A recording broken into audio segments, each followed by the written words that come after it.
Hey guys, I still don't know how to fix my screen, but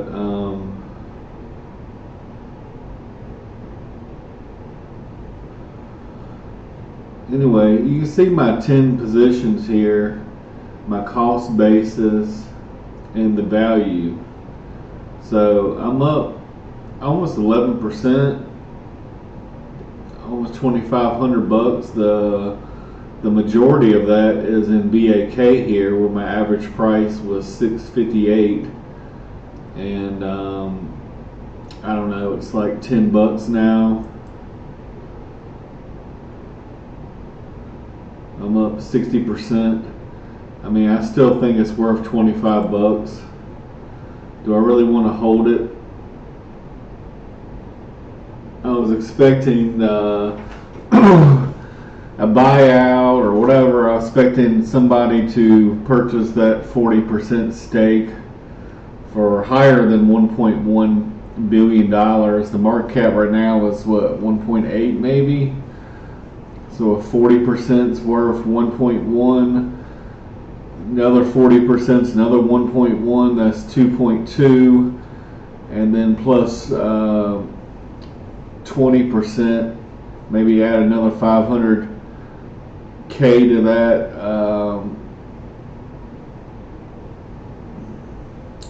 Was that 2.7?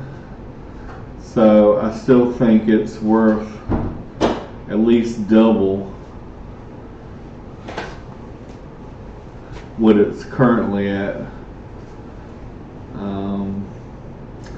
I just saw an interesting video on Harry Dent. He's really good as far as predicting trends, and like when the baby boomers were born, you had this huge headwind because everyone had to buy their first stroller, everyone had to buy their first set of clothes or whatever for but anyway, back when the pandemic started, I basically sold everything and stuck it all in the treasuries, and that was a terrible idea because at the time, I mean, I didn't know they were going to increase the money supply 40%, but since then, I mean, it's gone from 169 all the way down to 84, and you're still getting 3.5%, which is not good, but it's better than nothing. And if it goes from 94 back to 170, that's going to be close to a double up. And if the market does collapse 70, 80, 90%, you'll be sitting pretty. You'll be getting your 3% plus it's going to double.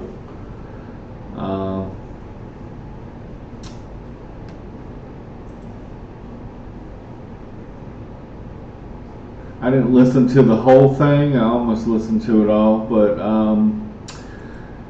he also was talking about Bitcoin.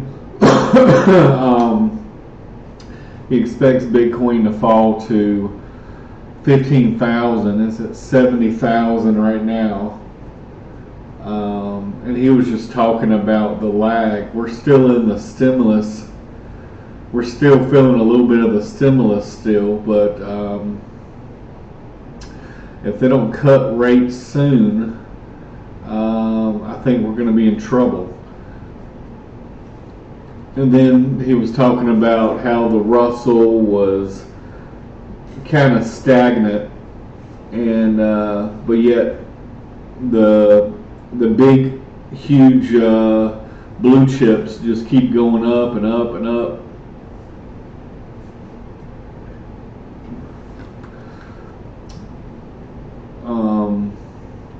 But yeah, on all these positions, this one I'm up $500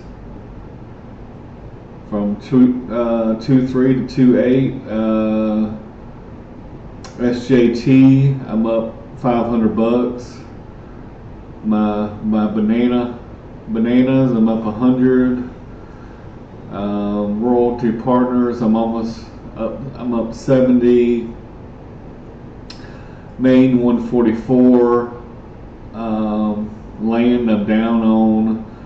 This I think it was a sewage and wastewater thing that should be going private soon, and once it goes private it should in theory go up, but I'm up 132 on that one.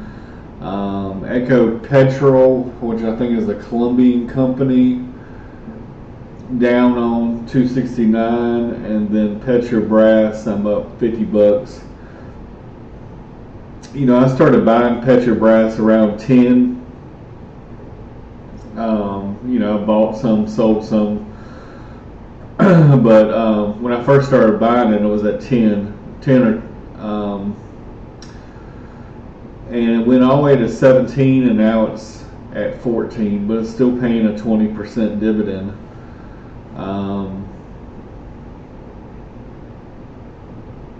Maybe it's a bad idea, and if you remember, I had 75% of this portfolio in BAK, and maybe I should have left it there, because it ought to be up 60%. And I'm still trying to get myself back on track, so I really haven't been adding anything to this.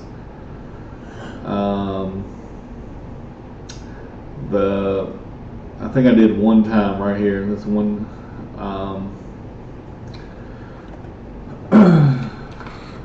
but I just got a $66 dividend from Kimberly Royalty Partners. $12 from Main Street, $15 from San Juan, $8 from Land. You can see a huge dividend back in February from Petrobras that was $40 and then another $70. They did take out a fee for being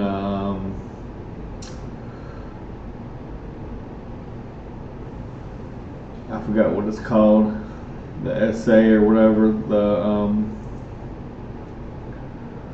But yeah, right now I'm considering even selling BAK and just buying TLT, because I think he's definitely right.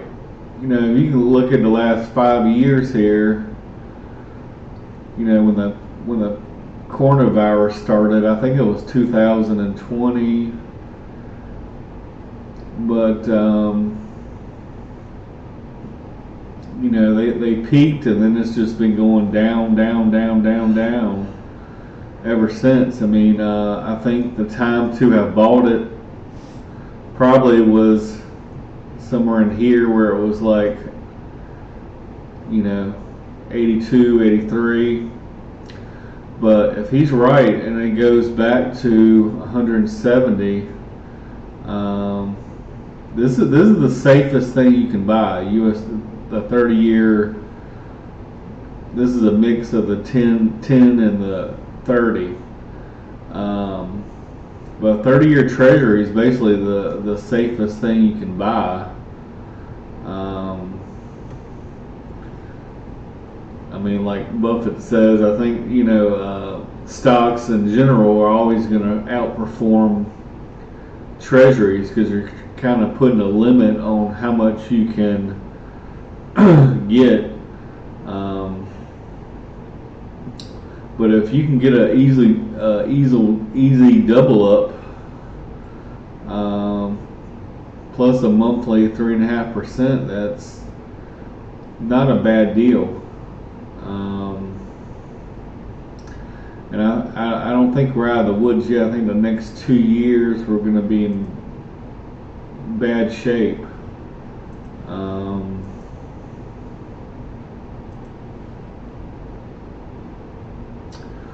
But yeah, almost every single one of my picks, except for two out of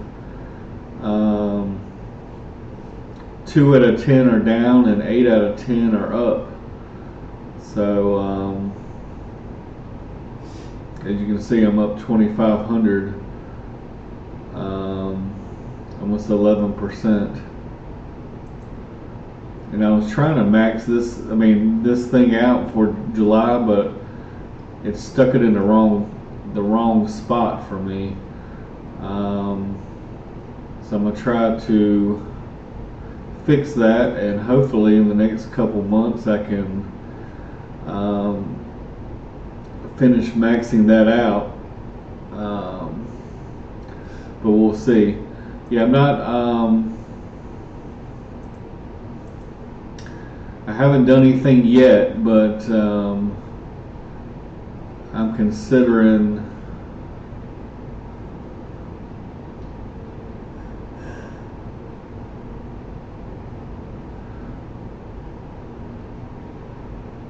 I'm considering doing that.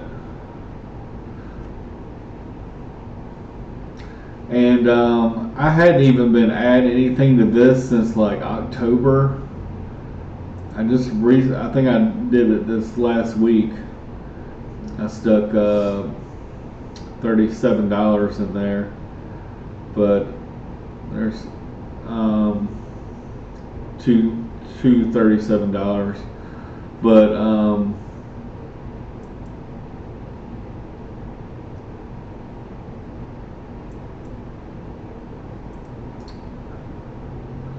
yeah, I thought I had been doing this the whole time, but I actually hadn't been putting anything in since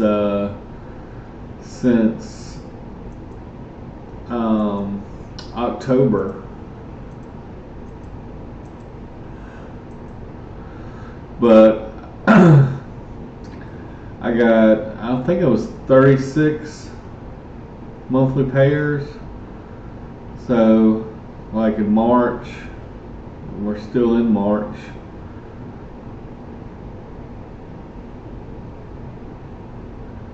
A couple paid on the 6th, on the 11th. A bunch paid on the 14th.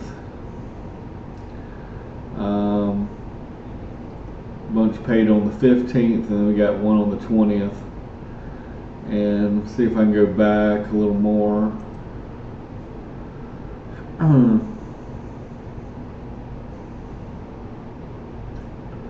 And as you remember, I had taken $1,000 aside and just had it sitting there as my emergency fund, and then I just bought Maine with it, and then I changed things up a bit and added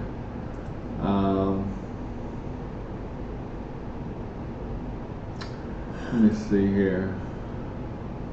Yeah, there's 38 slices.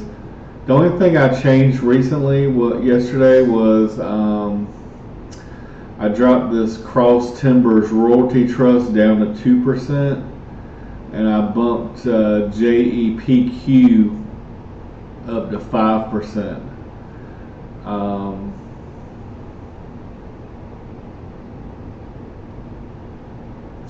Because that's kind of like the newer version of JEPI, but it also takes into account companies that increase their dividends over time.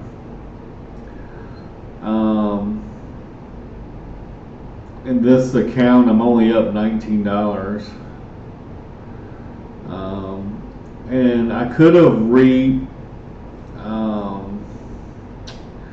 re-edited or redistributed the excess I have in Maine, but then that would create a taxable event, so I decided just to leave it, and eventually the others will catch up to where Maine is.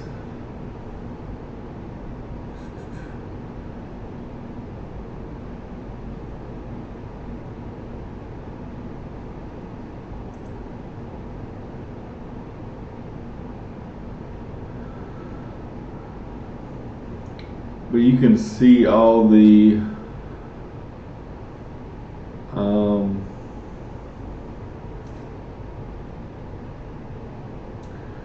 monthly payers, and I could add more. I mean, I could add like TLT in here if I would like to. I got the Russell cover call. I got the SP 500 cover call. All these good gain.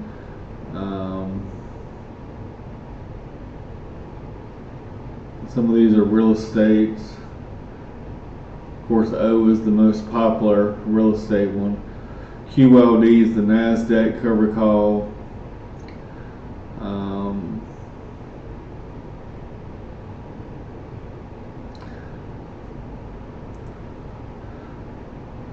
But yeah, this one I have,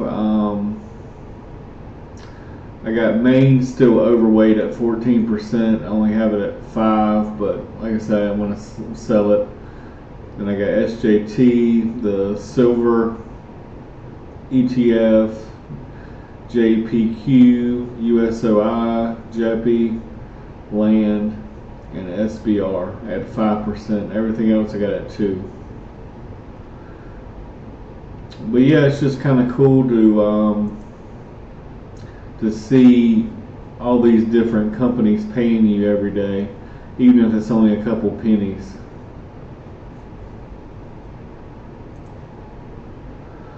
And thank you to the new subscriber. I think it was Jan who subscribed the other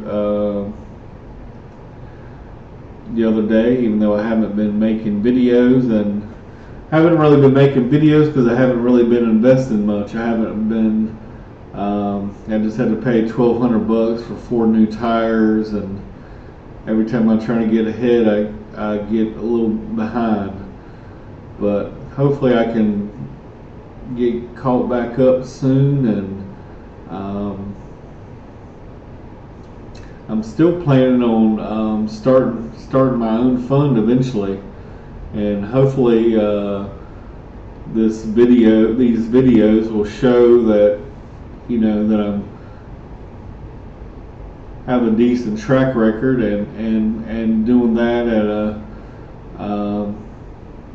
with limited risk as well. I don't know if this is right, but that says 23%. I know right here I'm up 11%, and I redid this portfolio probably only a couple months ago. So to get a 10% return in just a couple months is pretty good. Well, anyway, thanks for watching, and good luck investing.